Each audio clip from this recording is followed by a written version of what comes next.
like we or they do. It's, yeah. It's because we have all been conditioned through our intellect to have certain worldviews, to have certain beliefs. The intellect is definitely something that is very, very much subject to conditioning. We are, first of all, we're taught certain ways of thinking. We're taught that certain ways of thinking are correct and certain ways of thinking are not correct. We are subject to all kinds of influences that determine, the conclusions that we come to, the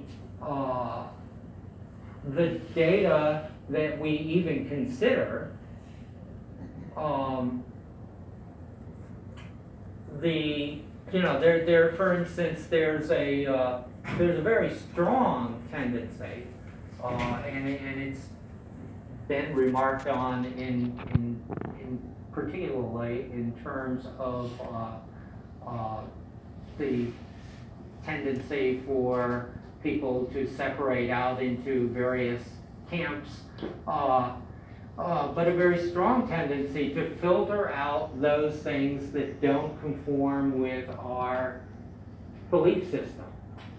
And we just, they just don't, certain facts, they just don't exist for us if they don't fit neatly into what we have already constructed. And what we've already constructed is the result of, countless decisions on our part, as well as countless inputs that we're receiving from other entities, social and individual.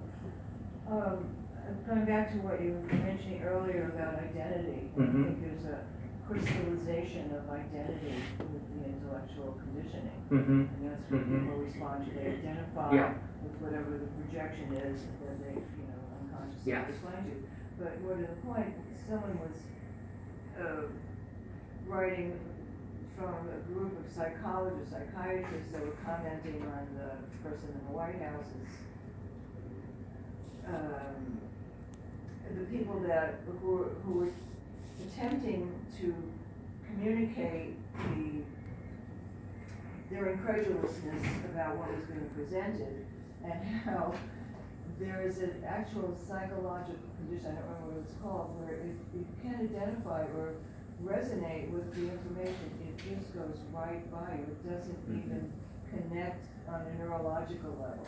Yeah. So that was very liberating to hear that. Yeah. Because it's another aspect that we're not aware of that's legitimate and quite viable.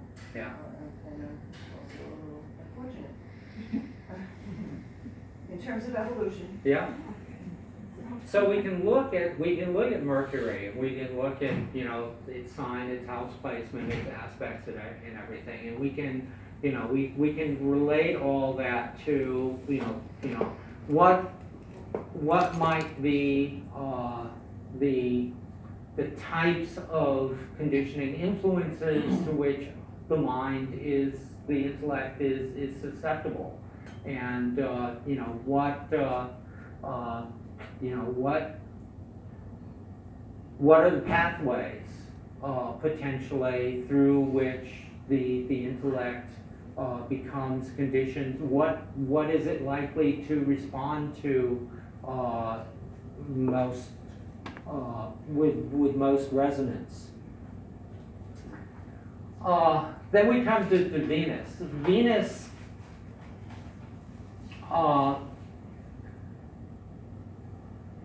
symbolizes the psychological function of evaluation. Venus symbolizes the function through which we distinguish what is pleasant, what is unpleasant, what is attractive, what is unattractive, what we like, what we don't like, and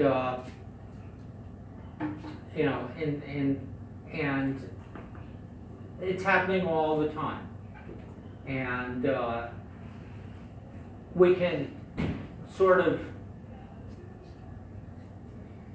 generalize this under the term taste, and by which we're not merely talking about our, you know, the sort of, you know, whether we have a taste for vanilla or chocolate ice cream, but more generally the whole realm of our preferences and evaluations. And taste does not happen randomly. You know, we do not have the likes and dislikes, the attractions and repulsions that we have out of the thin blue air. They are, you know, these are learned behaviors, your learned perceptions. We learn what is desirable and undesirable, and again, this begins to take place at the very early age in infancy, where, you know, we learn partly from experience, our own experience, partly from seeing what others are experiencing and how others are reacting to various stimulations, what we should avoid, what we shouldn't avoid, what we should try to grab for ourselves, what is considered not important. I was going to make a comment. From my viewpoint, I think a lot of it stems from past life. Because growing up, I hated red hair, male or female. There's no logical reason for that. Yeah. Except the past life experience that would influence me. Right. Finally, it got over somehow. Yeah. I don't know what happened, but actually I find it quite attractive now. But it had to be past life, obviously. As with other things. Yeah. You come in with it. Yeah. Yeah, that dimension certainly enters into it, and certainly, you know, like, it's a very real aspect of our conditioning. It's also an aspect of our conditioning that we generally can have very little awareness of, but yeah. I think that, I was thinking that, you know, you talk about the evaluation function. Yeah. You can have children in the same family, they receive the same type of conditioning, yet they react to it differently. Right. So the differences in the planets in their chart could affect the way they Exactly. react to it. It's not randomly. Right. You know, it's not total conditioning. Right. It is affected by it. Yeah. But the way they express it, the way they accept it, or reject it, could be based on their own situation. Yeah. Right. Even Right. with twins. Yes. Yeah. Yeah. And you know, getting back to, I'm sorry, your name? Mark's comment, you know, so much of that can be seen if you accept reincarnation as the, you know, as the karmic residue or the samskaras coming from past lives and reflected in the chart, you know, synchronistic to the chart, and becoming part of that conditioning pattern. Another thing, yes. Are you also trying to basically say that those things are embodied through Venus, through Taurus, through the second house, and that is where the preferences tend to be embodied within your chart according to where that Yes. planet or house or sign falls in relation to your own personal chart, etc. Right. Yeah. Yeah. That would be true. Another way in which the process of conditioning occurs that is associated with Venus is the need for conformity, the need for validation. Because we're not only evaluating all these external objects, we're also always engaged in self-evaluation. And a lot of that self-evaluation focuses on, an assessment of our own validity. Am I lovable? Am I worthy? Am I, all those things that are, often associated with the Libra character. And so what we do in our need for validation is we see that an easy route to validation is conformity, is conforming to the expectations of those around us. And when we conform to the expectations of those around us, it infuses us with another layer of conditioning. We're also responding to our subconscious needs in the choices and the evaluations that we're making, so that enters into it. As we form, yes? Please don't forget the other side, the super, the sense of transcendental, the sense of the optimism, the sense of when you do get it right, it's not necessarily, not that even conditioning is necessarily a pessimistic perspective, Right. but there is also that, growth, that transcendence, that moving on from some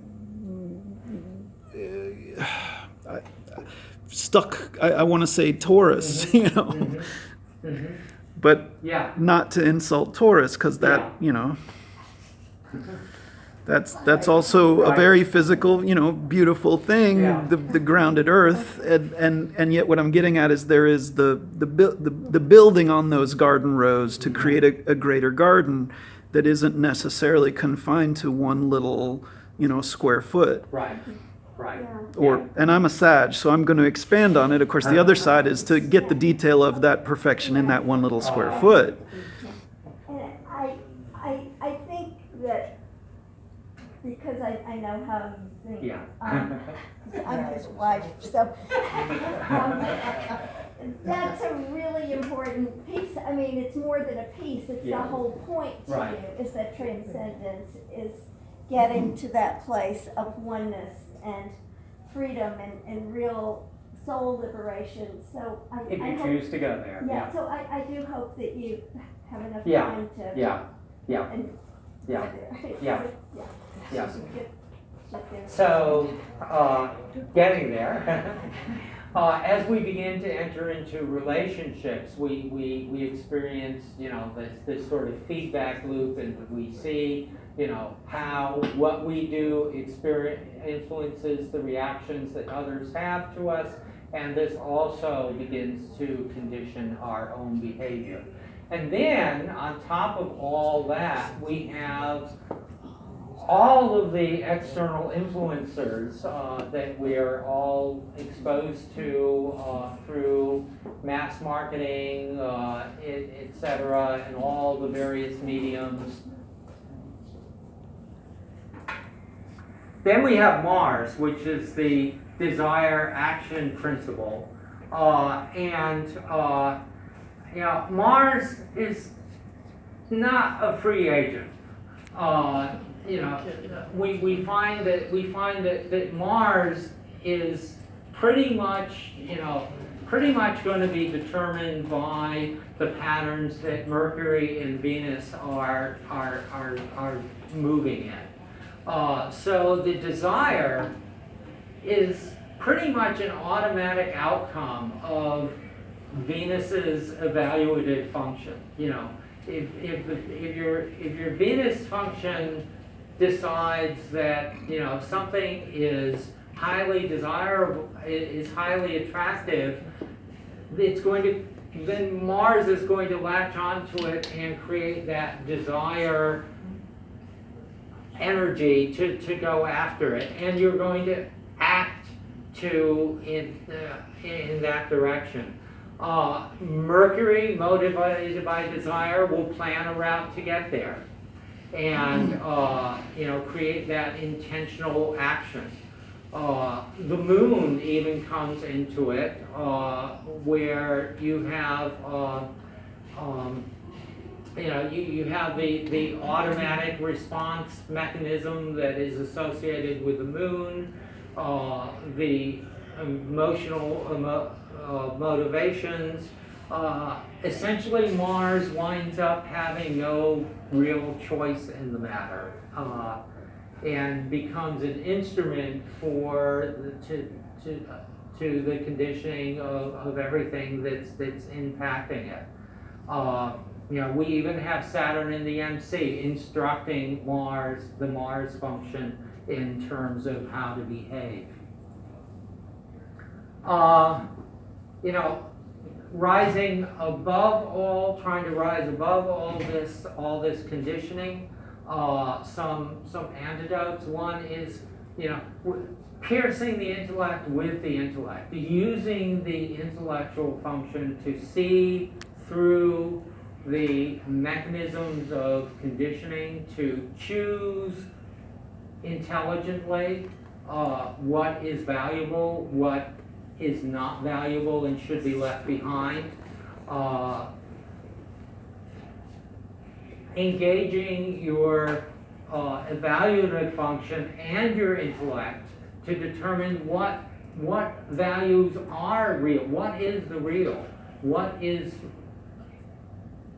to be essentially valued, and what values are really based on illusion. The employing your Venus function to engage in discrimination, and your Mars function and your Saturn function to have the discipline to engage in right conduct. And taking that Mars desire and turning it into devotion and pursuing the goal that you really want to pursue once you've examined your goals and values.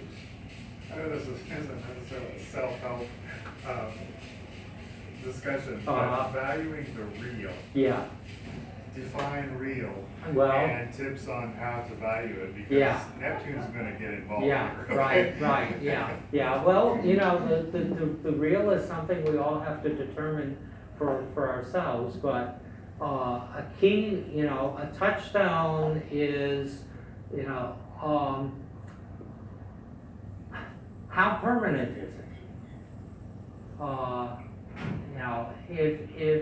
If something is impermanent, if something changes all the time, if something is going to leave you eventually.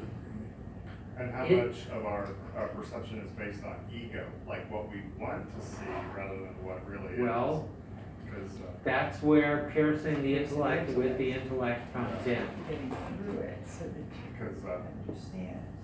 Yeah. just an example of that for me is I've been learning that there's a difference between liking someone and wanting to like someone. Ah, Yeah. uh-huh. Look at the real. Yeah, Look at the yeah, I think yeah, one of the realest things Yeah, is yeah, take it that everything is impermanent. yeah, So that's one Right, piece of right. reality. That is one piece of reality. yeah. I would say there's a real easy answer to that Uh-huh. question, and that's the earth signs, and more specifically, the last word on reality would be Capricorn. But the earth signs are the physical reality. Water, fire, and air, they're real, but in a completely different way, and that's where you are not defining. So if we're defining, generally the boundaries are the earth signs. Okay. The real, I think, is the easy answer. Or could the real be the transcendent point where when you reach the essence of what each theme and note and force of energy is, when things reach that essential point and form a unity, that could be. Like I said, we all have to pursue that exploration for ourselves. But moving on to Jupiter, okay? In Jupiter,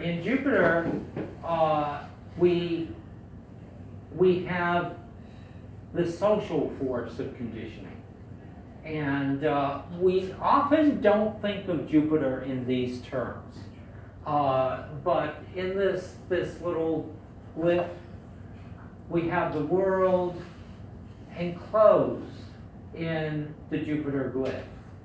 And that pretty much symbolically says it.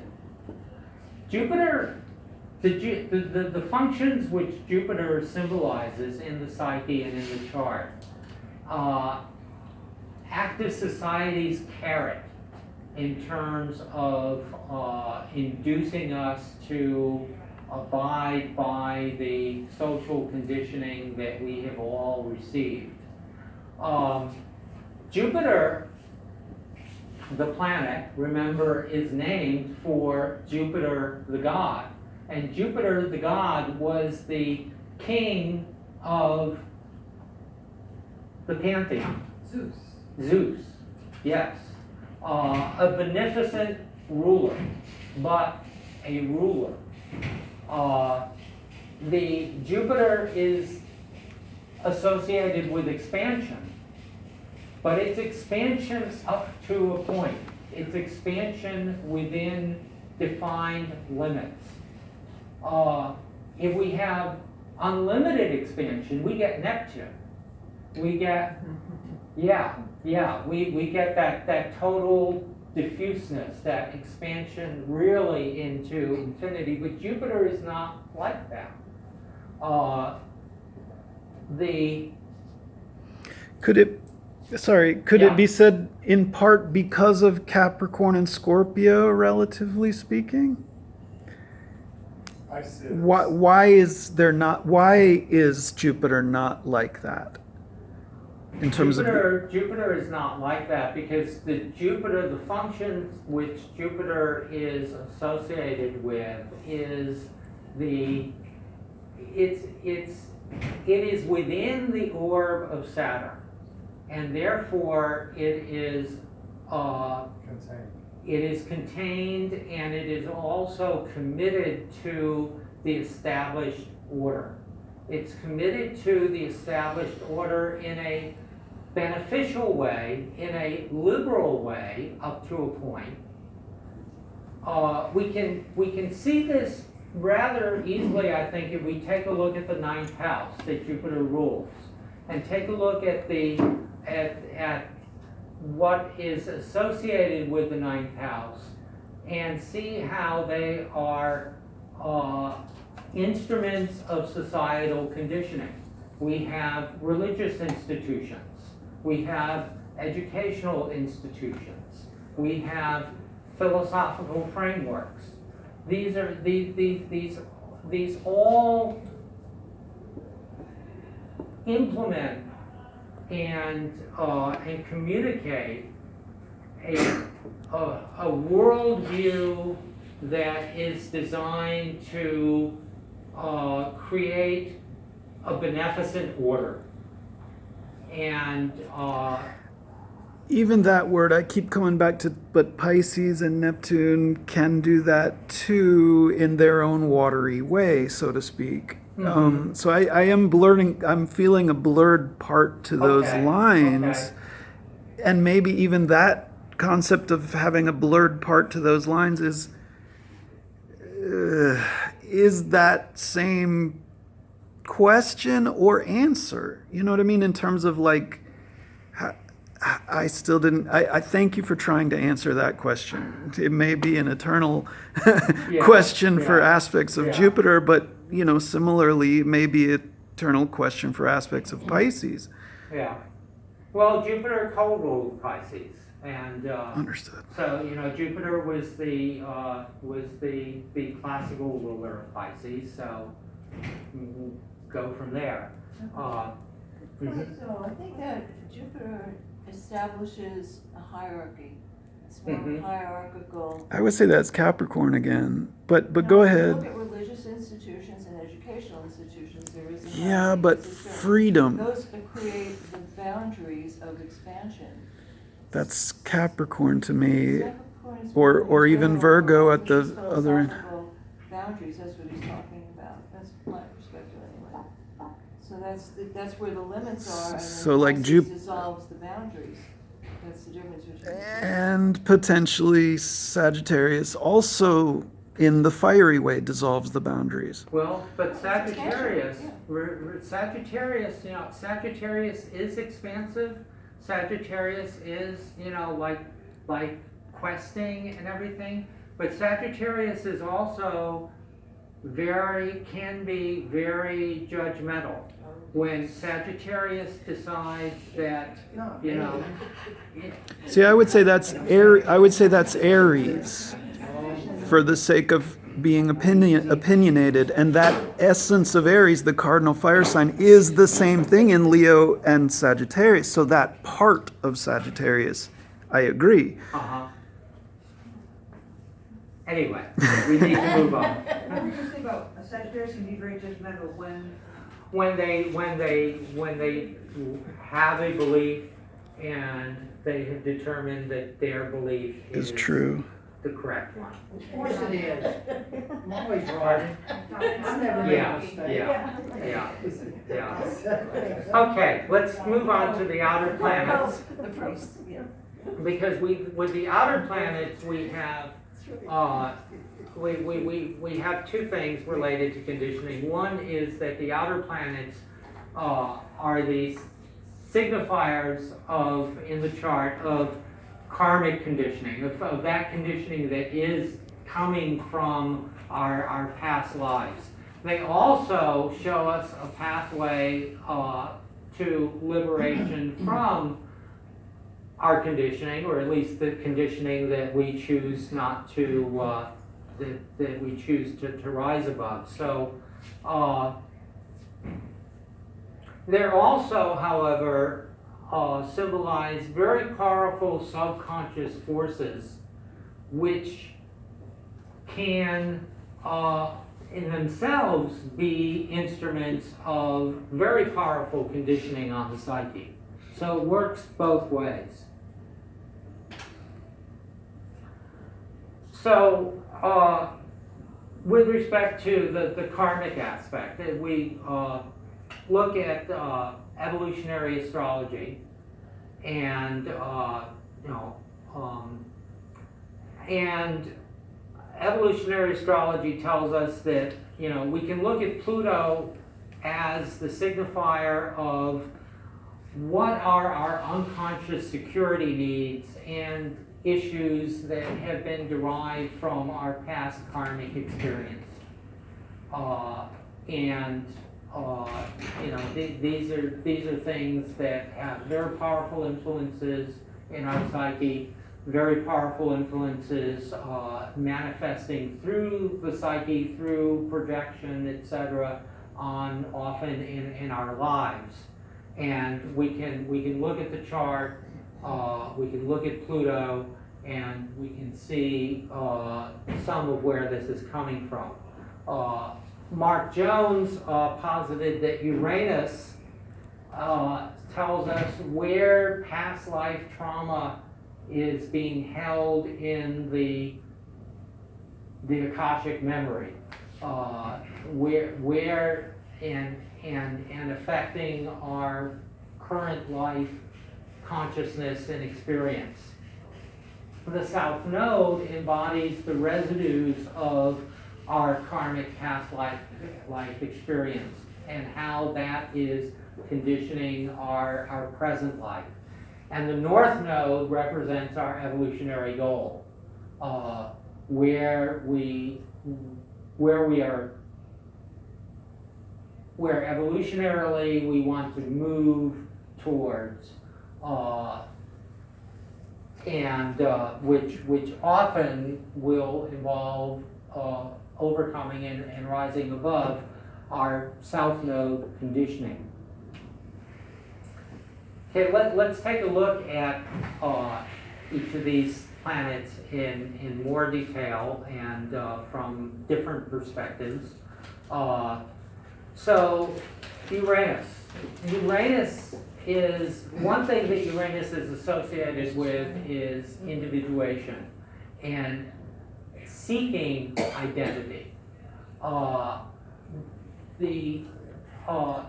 However, we have to be careful because in seeking identity, we can become trapped in identity. Uranus is associated with group identity, and we can stop there. We can get hung up on group identity, and the group identity will then have a conditioning influence on our thoughts and behavior. We can also fall into reaction formation. Reaction formation is the psychological process where we essentially define ourselves by what we don't want to become, what we, our parents, love opera, and we're determined to hate it. So Ted, since it's so slow Yeah. moving, do you do it by sign, not by aspect to other planets? Yes. With the outer planets, house placement and aspects are the most important. That's the way you would use them? That's the way, yeah. Because, the sign placements, as I've said before, more Right. generational Yes. in nature. Uranus also, however, is the planet that's associated with the transformative energy of breaking free of old structures and therefore of conditioning.